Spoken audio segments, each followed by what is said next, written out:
স্বাস্থ্য, ব্যাধি বা রোগসমূহ 9 নম্বর চ্যাপ্টার। আচ্ছা, এই চ্যাপ্টারটা কিছুটা ক্লাস 9-এর ধারণা আছে, যেরকম অনাক্রমবিদ্যা সম্পর্কে মূল ধারণা। অনাক্রমবিদ্যা কি, মানে দেহে কোনো রোগ জীবাণু যদি আসে, সেই রোগ জীবাণু প্রতিহত করার জন্য যে ধরনের ব্যবস্থা দেহ গ্রহণ করে তাকে বলা হচ্ছে অনাক্রমবিদ্যা। ঠিক আছে, তাহলে অনাক্রম্যতার ডেফিনেশন পড়বে। বহিরাগত রোগ জীবাণু বা ক্ষতিকারক পদার্থ প্রতিহত করার জন্য ও দেহকে সুস্থ রাখার উদ্দেশ্যে দেহে যে প্রতিরোধ ক্ষমতা গড়ে ওঠে তাকেই বলা হচ্ছে অনাক্রম্যতা। ডেফিনেশন পড়বে। অনাক্রমবিদ্যা কি, বিজ্ঞানের যে শাখা এই অনাক্রমবিদ্যা সম্পর্কে আলোচনা করা, সেটা অনাক্রমবিদ্যা। এগুলোকে সব আন্ডারলাইন করে করে পড়বে। আচ্ছা, যদি দেহে কোনো রোগ জীবাণু প্রতিহত করার ক্ষমতা স্বাভাবিকভাবে গড়ে না ওঠে, তখন সেক্ষেত্রে আমাদের ভ্যাকসিন নামক জৈবিক উপাদান প্রয়োগ করতে হয়। আচ্ছা, কীভাবে দেহের মধ্যে রোগ সৃষ্টি, যে বাইরে থেকে যেটা প্রয়োগ করে দেহের রোগ প্রতিরোধ ক্ষমতা গড়ে তোলা হয় তাকে বলা হচ্ছে ভ্যাকসিন। আচ্ছা, ব্যাকটেরিয়া, ভাইরাস, বিভিন্ন প্রোটিন, লিপিড ইত্যাদির বিরুদ্ধে যে দেহ প্রতিরোধ ব্যবস্থা গড়ে তোলে, তো সেই পদার্থগুলো যেগুলো দেহে রোগ সৃষ্টি করে সেগুলোকে বলা হচ্ছে অ্যান্টিজেন। এবং সেই অ্যান্টিজেনের বিরুদ্ধে যে প্রতিরোধ ব্যবস্থা কোনো নির্দিষ্ট অঙ্গ, কলা বা কোষের জন্য সক্রিয় হয়ে গ্লাইকোপ্রোটিনধর্মী যে পদার্থ সেই অ্যান্টিজেনের বিরুদ্ধে প্রতিরোধ ব্যবস্থা গড়ে তোলে তাকে বলা হচ্ছে অ্যান্টিবডি। আর যেসব অঙ্গ প্রত্যঙ্গ একসাথে এই অনাক্রমতা বা ইমিউনিটি গড়ে তুলছে, সবাইকে একসাথে বলা হচ্ছে অনাক্রমতন্ত্র। তাহলে দেহে উপস্থিত যে সমস্ত অঙ্গ, কলা, কোষ দেহকে বহিরাগত ক্ষতিকারক পদার্থের আক্রমণের থেকে রক্ষা করছে তাদেরকেই বলা হচ্ছে অনাক্রমতন্ত্র। ঠিক আছে, মানুষের অনাক্রমতন্ত্র বিভিন্ন প্রকার অঙ্গ, কোষ দিয়ে গঠিত। এই সমস্ত অঙ্গগুলিকে লিম্ফয়েড অঙ্গ জেনারেলি বলা হয়। তো অনাক্রমতন্ত্রর বেশ কয়েকটা প্রকারভেদ আছে। একটা হচ্ছে কি লিম্ফয়েড অঙ্গসমূহ, একটা হচ্ছে কি অনাক্রমতন্ত্রের অঙ্গসমূহ।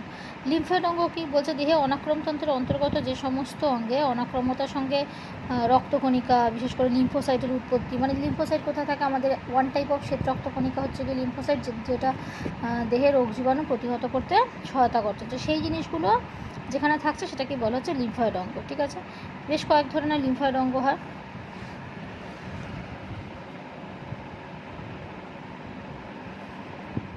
লিম্ফয়েড অঙ্গ দু রকমের হয়, একটা প্রাথমিক লিম্ফয়েড অঙ্গ, একটা গৌণ লিম্ফয়েড অঙ্গ। প্রাথমিক লিম্ফয়েড অঙ্গের মধ্যে থাকছে অস্থিমজ্জা, ঠিক আছে, দীর্ঘ অস্থি, ফিমার, হিউমেরাস, রেডিয়াস ইত্যাদির মধ্যে বা স্পঞ্জি অস্থি। এদের কি কাজ আছে? অস্থিমজ্জা প্রধানত রক্তকোষ সৃষ্টি করছে। তারপর থাইমাস গ্রন্থি, অবস্থানটা ভালো করে পড়বে, কোথায় কী আছে, ভূমিকা পড়বে, দুটো করে ভূমিকা। অস্থিমজ্জায় উৎপন্ন পিটি লিম্ফোসাইট থাইমাস গ্রন্থিতে আসছে এবং থাইমাস গ্রন্থিতে থাইমোসিন নামক পেপটাইড হরমোনের প্রভাবে টি লিম্ফোসাইটে পরিণত হচ্ছে। এরপর চলে আসছে গৌণ লিম্ফয়েড অঙ্গসমূহ। গৌণ লিম্ফয়েড অঙ্গসমূহের মধ্যে একটা হচ্ছে কি লসিকা পর্ব বা লসিকা গ্রন্থি। মেন লসিকা উৎপন্ন করাই এদের কাজ জার্মিনাল কেন্দ্র থেকে। আর একটা প্লিহা, যেটাকে বলছি আমরা স্প্লিন। তো প্লিহা হলো দেহের সব থেকে বড় লিম্ফয়েড অঙ্গ। এটা আন্ডারলাইন করে রাখবো, সবথেকে বড় লিম্ফয়েড অঙ্গ কী। আচ্ছা, প্লিহাবিহীন কোনো ব্যক্তির ম্যালেরিয়া সংক্রমণ ঘটার সম্ভাবনা খুব বেড়ে যায়, কারণ এরা ম্যালেরিয়ার বিরুদ্ধে অনাক্রম্যতা গড়ে তুলছে। প্লিহা প্লাজমা কোষে গঠনের প্রধান স্থান, যা রোগ জীবাণুর বিরুদ্ধে প্রতিরক্ষা গড়ে তোলে। আচ্ছা, আরও কয়েকটা কোনো লিম্ফয়েড অঙ্গ আছে। এরপর চলে আসে অনাক্রমতন্ত্রের কোষসমূহ। তো আমরা মেনলি অনাক্রমতন্ত্রটা বেশিরভাগ গড়ে তোলে ডাব্লিউবিসি। তো সেখানে দু রকমের হয়, যেটা একটা গ্র্যানুলোসাইট, একটা অ্যাগ্রানুলোসাইট। মানে যে 5 রকমের ডাব্লিউবিসি হয় তার মধ্যে একটা গ্র্যানুলোসাইট। এই কোষগুলো ডাব্লিউবিসি সাইটোপ্লাজমে কোনো দানা থাকে না, দু প্রকারের, একটা মনোসাইট, একটা লিম্ফোসাইট। তো অদানাদার আর দানাদার, এটা আমরা ছোটোবেলা পড়েছি। তো অদানাদার অ্যাগ্রানুলোসাইট, তার মধ্যে মনোসাইট আর লিম্ফোসাইট কাজ করবে। আর তার একটা হচ্ছে গ্র্যানুলোসাইটের 3টে ভাগ আছে, নিউট্রোফিল, ইওসিনোফিল, বেসোফিল। আর একটা আছে যেটাকে বলে ম্যাক্রোফাজ। এগুলো দু রকমের হয়। একটা ম্যাক্রোফাজ মানে হচ্ছে কি অ্যামিবয়েড চলনে সক্ষম মুক্ত ম্যাক্রোফাজ, আর অ্যামিবয়েড চলনে অক্ষম আবদ্ধ ম্যাক্রোফাজ। ঠিক আছে, আর একটা আছে হচ্ছে কি প্রাকৃতিক কিলার কোষ, একটা মাস্ট কোষ, একটা ডেনড্রাইট কোষ। ঠিক আছে, এগুলো সবই অনাক্রমতন্ত্রের বিভিন্ন কোষ। কারণ আমরা দেখেছি যে অনাক্রমতন্ত্র কী কী নিয়ে গড়ে ওঠে, বিভিন্ন কোষ, কলা, অঙ্গ প্রত্যঙ্গ। তাহলে এখানে কোষগুলোর নাম পড়লাম, কোষগুলোর নাম পড়বে। আচ্ছা, এরপর চলে আসছে অ্যান্টিজেন। ওই যেটা বললাম, যেটা বাইরে থেকে দেহ অভ্যন্তরে প্রবেশ করলে দেহে রোগ সৃষ্টি হয় তাকেই বলা হচ্ছে অ্যান্টিজেন। তো অ্যান্টিজেনের প্রকৃতি সাধারণত প্রোটিন, তবে কোনো কোনো ক্ষেত্রে পলিস্যাকারাইড, লিপিড বা নিউক্লিক অ্যাসিডও হতে পারে। আণবিক ভর খুব একটা ইম্পর্টেন্ট না। কীভাবে বুঝতে পারি আমরা অ্যান্টিজেন কী? সমস্ত বহিরাগত প্রোটিন জাতীয় পদার্থই অ্যান্টিজেন হিসেবে কিন্তু কিছু কাজ করে না। কিছু কিছু পদার্থ যেমন জিলাটিন প্রোটিন হওয়া সত্ত্বেও টাইরোসিন নামক অ্যামিনো অ্যাসিড সমৃদ্ধ না হওয়ায় দরুন অ্যান্টিজেন হিসেবে কিন্তু কাজ করতে পারে না। তো বিভিন্ন অ্যান্টিজেনের কী কী উদাহরণ আছে? ভাইরাস, ব্যাকটেরিয়া, এগুলো হচ্ছে কি বিভিন্ন টক্সিক পদার্থ, এগুলো অ্যান্টিজেনের উদাহরণ। এছাড়া পরাগরেণু, বিভিন্ন খাদ্য সামগ্রী, প্রসাধন দ্রব্য, এগুলো অনেক সময় অ্যান্টিজেন হিসেবে দেহের মধ্যে প্রবেশ করছে। আচ্ছা, অ্যান্টিজেনের কী ধর্ম? ইমিউনোজেনিসিটি। বেশ কিছু অ্যান্টিজেন দেহে অনাক্রমতন্ত্রকে উদ্দীপিত করে, মানে ওদের জন্য দেহে অনাক্রমতন্ত্র কাজ করা শুরু করে এবং অ্যান্টিবডি উৎপন্ন করে। অ্যান্টিজেনেসিটি, অ্যান্টিজেন মাত্রই দেহের অনাক্রমতন্ত্র উৎপাদিত অ্যান্টিবডির সাথে সুনির্দিষ্ট বন্ধনে আবদ্ধ হয়, মানে কোন ধরনের অ্যান্টিজেন শরীর ভেতরে প্রবেশ করেছে সেই মতো অ্যান্টিবডি উৎপন্ন হবে বা শরীরে ইমিউনিটি সেই মতো তৈরি হবে। ঠিক আছে। আরেকটা হচ্ছে কি অ্যালার্জেনেসিটি। অনেক অ্যান্টিজেন দেহে অ্যালার্জি সৃষ্টি করছে। টেলোজেনেসিটি, অ্যান্টিজেন মাত্রই টেলোজেন হবে, অর্থাৎ দেহ অনাক্রমতন্ত্রে সহনীয় হয়ে ওঠার ক্ষমতা থাকবে। অ্যালার্জি কীভাবে হয় দেখবে? অ্যান্টিজেনের প্রকারভেদ দু রকমের হয়। এক্সোজেনাস অ্যান্টিজেন, যে সমস্ত অ্যান্টিজেন বাইরে থেকে দেহের ভিতরে প্রবেশ করে, আর এন্ডোজেনাস মানে যেটা দেহের ভেতরেই থাকে। এন্ডোজেনাসের মধ্যে কয়েকটা ভাগ আছে। এরপর চলে আসছে হ্যাপটেন। হ্যাপটেন কি? হ্যাপটেন যেহেতু বাহক অণুর সাথে যুক্ত হয়ে অ্যান্টিজেন হিসেবে কাজ করছে, তাই একে অসম্পূর্ণ অ্যান্টিজেন বলা যেতে পারে। এখানে অ্যান্টিজেন অ্যান্টিবডির পার্থক্যটা পড়বে। আচ্ছা, এরপর চলে আসছে অ্যান্টিবডি। মানে অ্যান্টিজেন তৈরি করার, অ্যান্টিজেন দেহের অভ্যন্তরে প্রবেশ করার ফলে দেহে যে প্রতিরোধ ব্যবস্থা গড়ে উঠছে সেটা তৈরি করছে হচ্ছে কি অ্যান্টিবডি। দেহপ্রবিষ্ট নির্দিষ্ট অ্যান্টিজেনের প্রভাবে বি লিম্ফোসাইটের অন্তর্গত প্লাজমা কোষ থেকে গ্লাইকোপ্রোটিন উৎপন্ন হয়, যা ওই নির্দিষ্ট অ্যান্টিজেনকে ধ্বংস, প্রশমিত, প্রতিহত করে। তাকেই বলা হচ্ছে অ্যান্টিবডি। তো মানুষের রক্তরসে গামা-গ্লোবিউলিন বর্তমান থাকছে। তো অ্যান্টিবডিকে ইমিউনোগ্লোবিউলিন কেন বলা হচ্ছে? তো অ্যান্টিবডি রাসায়নিক দিক থেকে প্লাজমা প্রোটিনের অন্তর্গত গ্লোবিউলিন প্রোটিন দ্বারা গঠিত, তাই অ্যান্টিবডিকে বলা হয় ইমিউনোগ্লোবিউলিন। কী কী উৎপাদন আছে? বি লিম্ফোসাইট থেকে উৎপন্ন হয়। কী কী রাসায়নিক প্রকৃতি? অবশ্যই গ্লাইকোপ্রোটিন, মানে প্রোটিন জাতীয়। অবস্থান কোথায় থাকছে পড়বে। আচ্ছা, অ্যান্টিবডি প্রধানত মনোমার, ডাইমার দু রকমেরই হতে পারে, মানে একটা প্রোটিন অণু থাকে মনোমার, দুটো প্রোটিন অণু থাকলে ডাইমার। আচ্ছা, পলিপেপটাইড কি? অ্যান্টিবডি মনোমারে তথা একক অণুতে 4টে পলিপেপটাইড শৃঙ্খল থাকছে। আচ্ছা, অ্যান্টিজেনের প্রাথমিক গঠন। প্রথমেই বলে যে আমরা ক্লাস 9-এ পড়েছি যে অ্যান্টিবডি ওয়াই আকৃতির মতো দেখতে হয়। তো অ্যান্টিবডি বা ইমিউনোগ্লোবিউলিনের কী কী প্রাথমিক গঠন? এদের পলিপেপটাইড শৃঙ্খল থাকছে, একটা দীর্ঘ শৃঙ্খল থাকছে, একটা হ্রস্ব শৃঙ্খল থাকছে, পরিবর্তনশীল অঞ্চল থাকছে, স্থায়ী অঞ্চল থাকছে। ঠিক আছে। এরপর চলে আসছে অ্যান্টিবডির প্রকারভেদ। বেশ কয়েক প্রকারের অ্যান্টিবডির প্রকারভেদ থাকছে। একটা হচ্ছে গিয়ে মনোক্লোনাল অ্যান্টিবডি। একটি বি লিম্ফোসাইট বা বি কোষ থেকে উৎপন্ন অ্যান্টিবডিগুলো পরস্পর একই রকম হবে। তারা একটি নির্দিষ্ট অ্যান্টিজেনের একটিমাত্র নির্দিষ্ট এপিটোপে আবদ্ধ থাকছে, একে বলা হচ্ছে মনোক্লোনাল অ্যান্টিবডি। ঠিক আছে। এরপর চলে আসছে পলিক্লোনাল অ্যান্টিবডি। বিভিন্ন প্রকার বি কোষ থেকে উৎপন্ন অ্যান্টিবডিগুলো বিভিন্ন রকম হওয়ায় বিভিন্ন প্যারাটোপ যুক্ত হচ্ছে। আচ্ছা, ইমিউনোগ্লোবিউলিন। এবার এই যে আইজি, ঠিক আছে, এই যে অ্যান্টিবডি 5 রকমের হয়। এই যে আইজি মানে হচ্ছে কি ইমিউনোগ্লোবিউলিন। তো ইমিউনোগ্লোবিউলিন জি, ইমিউনোগ্লোবিউলিন এ, ইমিউনোগ্লোবিউলিন এম, ইমিউনোগ্লোবিউলিন ডি আর ইমিউনোগ্লোবিউলিন ই। তো প্রত্যেকটা অ্যান্টিবডির কাজ খুব ভালো করে পড়বে, কাজটাই মেনলি আসে। 5টা যেটা আছে তার কাজগুলো ভালো করে পড়তে হবে, কোথায় পাওয়া যাচ্ছে আর কাজ, আকৃতি অত প্রয়োজন নেই। ঠিক আছে। আচ্ছা, এদের প্রত্যেকের পার্থক্য ও পড়ার থেকে বেশি ছকটা পড়বে, যে ভৌত বৈশিষ্ট্য কী কী আছে, তারপরে অবস্থান কী কী আছে, মুখ্য কাজ কী কী আছে। ছকটা পড়লেই আগের পড়াটা হয়ে যাবে। অ্যান্টিবডি কীভাবে কাজ করছে? প্রথম হচ্ছে কি প্রেসিপিটেশন। কিছু কিছু অ্যান্টিবডি দেহ তরল দ্রবীভূত অ্যান্টিজেনের সাথে যুক্ত হয়, তাদের অধক্ষিপ্ত করে, ফলে অ্যান্টিজেনগুলোর কার্যকারিতা বিনষ্ট ও প্রতিহত হয়। এই ঘটনাকে অধক্ষেপণ ও প্রেসিপিটেশন বলে। এরপর চলে আসছে নিউট্রালাইজেশন। বলছে ব্যাকটেরিয়া, টক্সিন বা সাপের বিশেষ ধরনের অ্যান্টিবডি যেমন ইমিউনোগ্লোবিউলিন জি এর সাথে যুক্ত হওয়ায় তাদের প্রশমিত করে এবং নিষ্ক্রিয় হয়, এরকম ঘটনাকে নিউট্রালাইজেশন বলছে। কী কী কাজ করছে অ্যান্টিবডি? আচ্ছা, অপোসেনাইজেশন। কিছু কিছু অ্যান্টিবডি জীবাণু দেহের বাইরে আবদ্ধ থেকে অ্যান্টিজেনের সাথে সংযুক্ত হয়ে আস্তরণ সৃষ্টি করে। হিমোলাইসিস, আরবিসিকে বিদীর্ণ হতে সহায়তা করে। অ্যাগ্লুটিনেশন। কিছু কিছু অ্যান্টিবডি, এখানেও ইমিউনোগ্লোবিউলিন জি ব্যাকটেরিয়া বা আরবিসির কোষ পর্দায় অবস্থিত অ্যান্টিজেনের সাথে যুক্ত হয়ে তাদের দলবদ্ধ হতে সহায়তা করে, মানে আরবিসি জমাট বেঁধে যায়। আচ্ছা, এরপর চলে আসছে অ্যান্টিজেন অ্যান্টিবডি বিক্রিয়া কীভাবে করছে, মানে অ্যান্টিজেন দেহের ভেতরে ঢুকছে তবে না অ্যান্টিবডি উৎপন্ন হচ্ছে, তো সেই অ্যান্টিবডিটা উৎপন্ন হয়ে কী করছে, অ্যান্টিজেনকে ধ্বংস করছে। প্রথম তাহলে অ্যান্টিবডি কীভাবে উৎপাদিত হচ্ছে, এই প্রক্রিয়ার শুরুতে বি কোষের কোষপর্দার বাইরের দিকে সংলগ্ন অ্যান্টিবডির সাথে অ্যান্টিজেনের এপিটোপ সংযুক্ত হয়। এই এপিটোপের সংখ্যা এক বা একাধিক হতে পারে। অ্যান্টিজেন অ্যান্টিবডি সংযুক্তির ফলে বি কোষ থেকে উদ্দীপ্ত হয়ে অসংখ্য অপত্য কোষ বি কোষ উৎপন্ন করে। এদের বেশিরভাগ প্লাজমা কোষে রূপান্তরিত হয়। প্লাজমা কোষ থেকে নির্দিষ্ট অ্যান্টিজেনের প্রভাবে নির্দিষ্ট ধরনের অ্যান্টিবডি গঠিত হয়। আচ্ছা, অ্যান্টিবডি বিক্রিয়ার নির্দিষ্টতা। একটি অ্যান্টিজেন কেবলমাত্র এই অ্যান্টিজেনের এপিটোপে নির্দিষ্ট প্যারাটোপযুক্ত অ্যান্টিবডির সাথে সঙ্গে যুক্ত হতে পারে। সুতরাং একটি অ্যান্টিবডি কেবলমাত্র একটি নির্দিষ্ট অ্যান্টিজেনকে আকৃষ্ট করতে পারে এবং তালাচাবি ব্যবস্থার মতো সংযুক্ত হয় এবং প্যারাটোপে। এরপর চলে আসছে অ্যান্টিবডি কীভাবে বন্ধন শক্তি করছে। বলছে নির্দিষ্ট অ্যান্টিজেন তার নির্দিষ্ট প্যারাটোপযুক্ত অ্যান্টিবডির সাথে তীব্র আসক্তির ফলে ক্রিয়া করে এবং বলগুলিকে বলা হয় হাইড্রোফোবিক বল। আন্ডারলাইন করে রাখো যে কোন বলের সাহায্যে অ্যান্টিবডির বন্ধন শক্তি গঠিত হয়। আচ্ছা, অ্যান্টিবডির পার্থক্যটা পড়বে ভালো করে।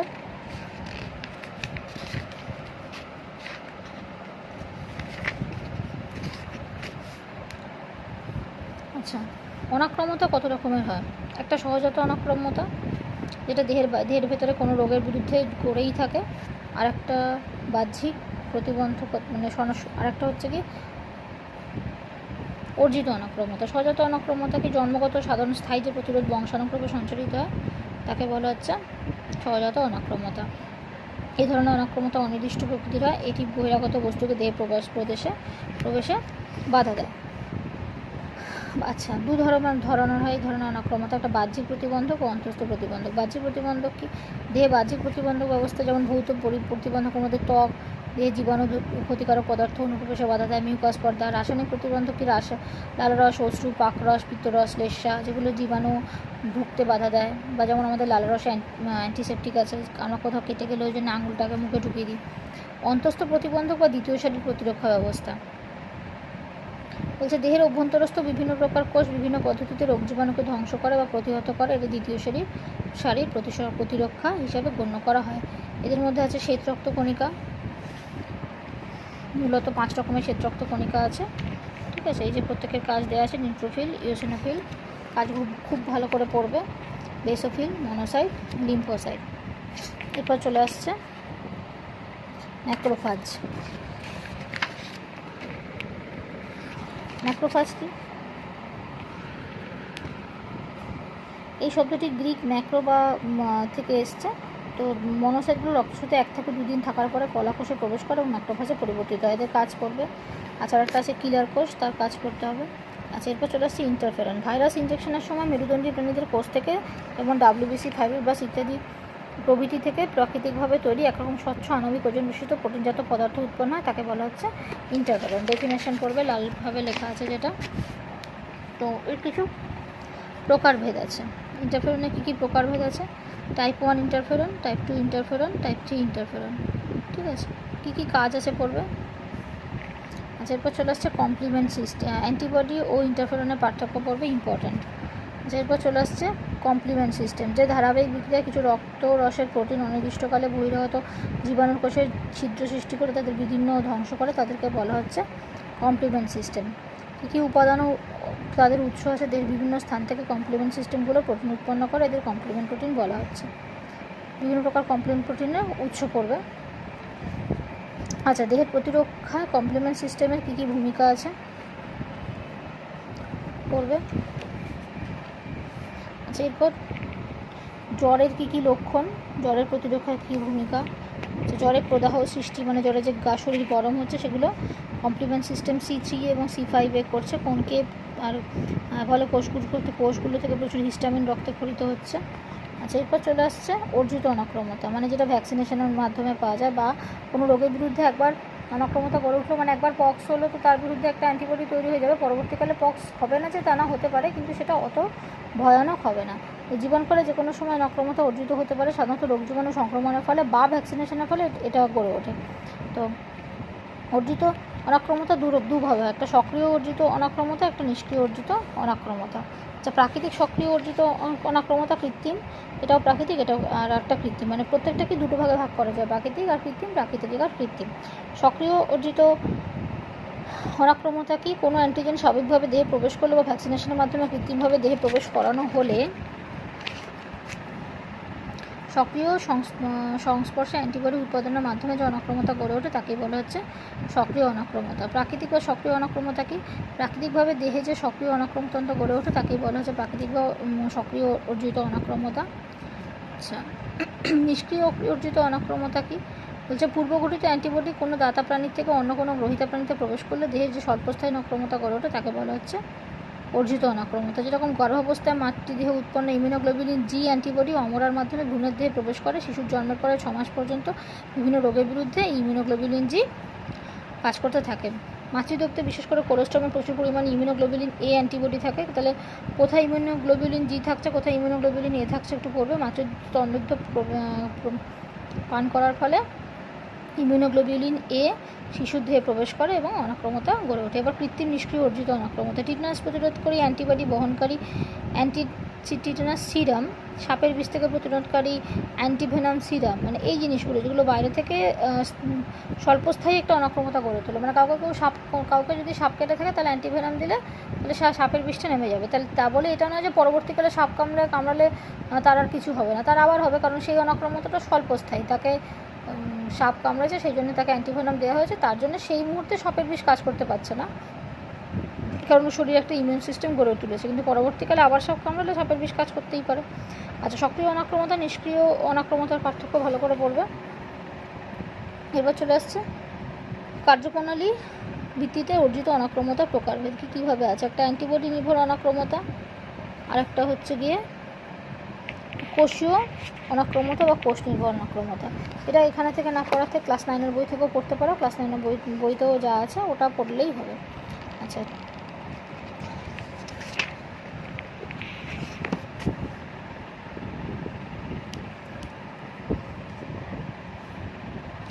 পার্থক্যগুলো ভালো করে পড়বে। বা চলে আসছে টিকা বা ভ্যাকসিনেশন। এডওয়ার্ড জেনার প্রথম টিকা আবিষ্কার করেন বসন্ত রোগের টিকা। তো এখানে প্রকৃতিগতভাবে বেশ কতগুলো ভ্যাকসিনের প্রকারভেদ বৈশিষ্ট্য উদাহরণ দিয়েছে, যেরকম ধরো টক্সয়েড, তারপরে জীবিত ভ্যাকসিন, মৃত ভ্যাকসিন, অধঃএকক ভ্যাকসিন, প্রত্যেকে দুটো করে বৈশিষ্ট্য আর দুটো তিনটে করে উদাহরণ পড়বে। আচ্ছা, ভ্যাকসিন কীভাবে কাজ করছে বলছে ভ্যাকসিন কোনো ব্যক্তির দেহে প্রবেশ করলে অ্যান্টিজেন হিসেবে কাজ করে এবং সেই প্রভাবে দেহের অনাক্রমতন্ত্র উদ্দীপ্ত হয়, ফলস্বরূপ ওই ব্যক্তির দেহে স্বল্প পরিমাণ অ্যান্টিবডি তৈরি হচ্ছে। ঠিক আছে, এবার কোন কোন ভ্যাকসিনের কী কী নাম। ওপিভি জীবিত দুর্বল virus, influenza vaccine, virus antigen. আচ্ছা, কোনটা কী ভাইরাস, যেমন গুটি বসন্তের ভ্যাকসিন, তার কী কী প্রকৃতি আছে সেগুলো ভালো করে পড়তে হবে। এবার চলে আসছে টিকাকরণ মানে ভ্যাকসিনেশন। সাধারণত টিকাকরণের ফলে দেহে কিছু দুর্বল শক্তিসম্পন্ন জীবাণু এবং সেটি থেকে সৃষ্ট পদার্থ প্রবেশ করানো হয়, যেগুলো স্বল্প মাত্রায় সেগুলো দেহে প্রবেশ করে দেহে নির্দিষ্ট প্রক্রিয়া অ্যান্টিবডি উৎপাদনের দ্বারা দেহে অর্জিত অনাক্রমতা গড়ে তোলা হয়। প্রচুর ভ্যাকসিনের নাম, কোন মাসে কী দেওয়া হয় সেগুলো পড়বে। আচ্ছা, সতর্কতা। ভ্যাকসিন যেমন কোনো কর্তৃকে প্রদানের পূর্বে সংবেদনশীলতা মানে তার সেন্সিটিভিটি চেক করে নিতে হবে যে ভ্যাকসিনটা কারোর শরীরে কোনো রিয়াকশান ঘটাচ্ছে না। তো এরপর চলে আসছে পরজীবী বা প্যাথোজেন সৃষ্ট মানব রোগসমূহ। কী কী আছে, কী কী প্যাথোজেন আছে, তার কী কী উদাহরণ আছে, তার দ্বারা কী কী সৃষ্ট রোগ আছে। আচ্ছা, পরজীবী মানে কি, যে সমস্ত জীব ভিন্ন প্রজাতির জীব বা পোষকের দেহের বাইরে বা ভেতরে বসবাস করছে তাদেরকে বলা হচ্ছে পরজীবী। রোগ সৃষ্টিতে অক্ষম পরজীবী। অধিকাংশ পরজীবী মানুষের দেহে রোগ সৃষ্টি করলেও কিছু কিছু পরজীবী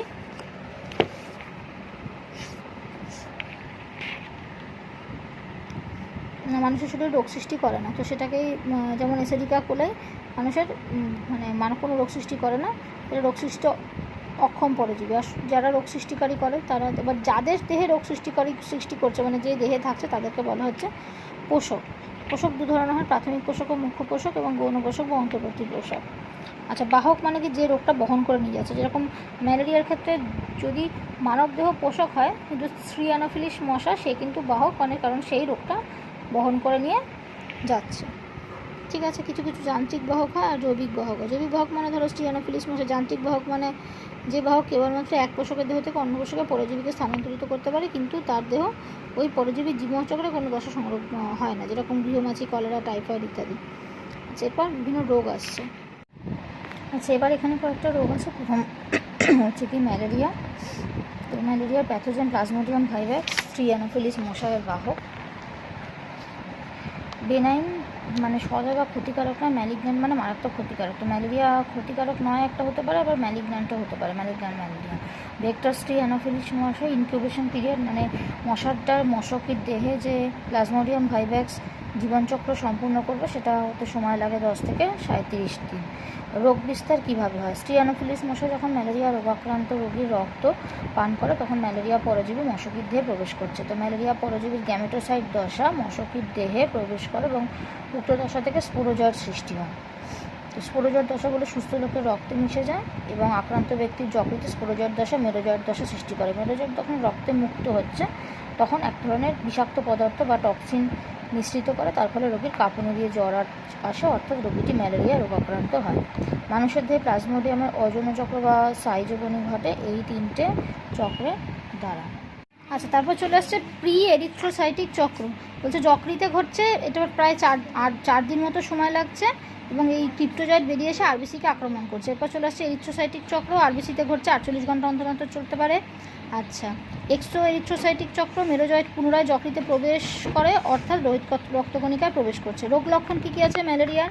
প্রথম হচ্ছে কি শীত দশা, এই দশায় রোগী প্রচণ্ড কাঁপুনি হয় যা 20 মিনিট থেকে 1 ঘন্টা পর্যন্ত স্থায়ী হচ্ছে। উত্তাপ দশা, এই দশায় রোগী উচ্চ তাপমাত্রা 105 ডিগ্রি ফারেনহাইট থেকে 106 ডিগ্রি ফারেনহাইট পর্যন্ত দেখা যাচ্ছে, এটি 2-4 ঘন্টা স্থায়ী হচ্ছে।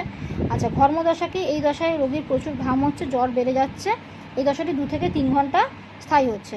এরপর চলে আসছে রোগীটি ক্রমশ দুর্বল হয়ে পড়ে এবং এক্ষেত্রে রক্তশূন্যতার একটা সমস্যা দেখা যাচ্ছে। রোগীর জ্বরের সাথে মাথার যন্ত্রণা, গা বমি, পেশি যন্ত্রণা থাকে। রোগ লক্ষণ পড়তে হবে। এরপর চলে আসছে রোগ দমন। রোগ দমন সবার আগে রোগ দমন করা মানে আক্রান্ত চিকিৎসা। আচ্ছা, রোগ দমন আক্রান্ত রোগী চিকিৎসা করা, যেহেতু ম্যালেরিয়া আক্রান্ত রোগী থেকে মশার মাধ্যমে রোগ জীবাণু সুস্থ রোগের দেহে ছড়ায়, তাই যত তাড়াতাড়ি সময় ম্যালেরিয়া আক্রান্ত রোগীর চিকিৎসা করা উচিত। ম্যালেরিয়া রোগে সবথেকে বড় ওষুধ কুইনাইন। তো কুইনাইনের বেশ কতগুলো ভাগ আছে, সেটা করতে হবে এবং ডাক্তারের পরামর্শ মতো কুইনাইন গ্রহণ করতে হবে। আচ্ছা, রোগক্রমণ প্রতিরোধ ব্যবস্থা। রোগাক্রান্ত এলাকায় প্রত্যেক ম্যালেরিয়া প্রতিরোধকারী ওষুধ কুইনাইন দেওয়া, রোগ জীবাণু বাহকদের বিনাশ করা অর্থাৎ মশার বিনাশ করা, রোগ নির্ণয় করা বিভিন্ন টেস্টের মাধ্যমে, immunochromatographic test, fluorescence microscopic test ইত্যাদির মাধ্যমে। আর মুখ্য পোষক মানে সবার আগে মশাকে বিনাশ করা, এটাই রোগ মানে ম্যালেরিয়া রোগ দমনের একমাত্র উপায়। নেক্সট হচ্ছে গিয়ে ফাইলোরিসিস। ফাইলোরিসিস কি? এটা মানে পা ফুলে যাওয়া এবং প্রচণ্ড জ্বর হওয়া গোদরোগ, এটারও সংক্রমণ মশার থেকেই হচ্ছে। তো উচেরিয়ার শ্রেণীর অবস্থান কি? নিপাটোটা।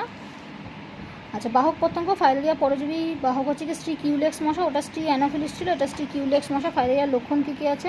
তো ফাইলেরিয়া হচ্ছে কি আক্রান্ত স্থানে প্রদাহের স্থানে লসিকাবাহ শক্ত টান হয়ে যায়, আক্রান্ত স্থানে ব্যথা অনুভব করা, প্রদাহকালে জ্বর সাধারণত অমাবস্যা পূর্ণিমায় বেড়ে যায়। তো হাত পা স্কোটাম, ভালভা, লেবিয়া, ক্লিটোরিস এগুলোতে প্রদাহ হয়ে যাওয়া। আচ্ছা, ফাইলেরিয়া রোগের কী কী চিকিৎসা আছে? 3টি উপায় চিকিৎসা করা। একটা পূর্ণাঙ্গ কৃমি দমনে অ্যান্টিবনি বা আর্সেনিক্যাল প্রিপারেশন ব্যবহার করা, আর একই রকমভাবে মশার দমন করা। এরপর চলে আসছে অ্যাসকারিয়াসিসের প্যাথোজেন হচ্ছে কি অ্যাসকারিস লুম্বিকয়েডিস, প্যাথোজেন করতে হবে। রোগ বিস্তার কি? নিম্নলিখিত অ্যাসকারিস লাভা মানবদেহে সংক্রমিত হচ্ছে। যেসব কৃষিক্ষেত্রে মানুষ মলরূপে সার প্রয়োগ করে সেই জমিতে এই ধরনের রোগের বিস্তার দেখা যাচ্ছে। অ্যাসকারিসের লক্ষণ কি? ক্ষুধামান্দ, মুখ দিয়ে জল ওঠা, গা বমি, উদরাময় মানে পেট ব্যথা, মলের সাথে কৃমি নির্গমন ইত্যাদি। অ্যাসকারিসের চিকিৎসা কি? বেশ কিছু রোগ আছে, যেমন অ্যালবেন্ডাজোল, তারপরে এই রোগের ওষুধের নামগুলো পড়বে, এগুলো খেয়ে এই রোগটাকে প্রতিহত করা যায়। আচ্ছা, রোগ সংক্রমণ প্রতিরোধের উপায় কি? অ্যাসকারিস রোগ সংক্রমণের প্রধান উপায় কাঁচা শাকসবজি না খাওয়া বা ভালোভাবে সিদ্ধ করে খাওয়া, নিয়মিত নখ কাটা, নখ পরিষ্কার করা, খাওয়ার আগে ভালো করে সাবান দিয়ে হাত ধোয়া, পয় প্রণালী বা নিকাশি ব্যবস্থা বিজ্ঞানসম্মতভাবে করা।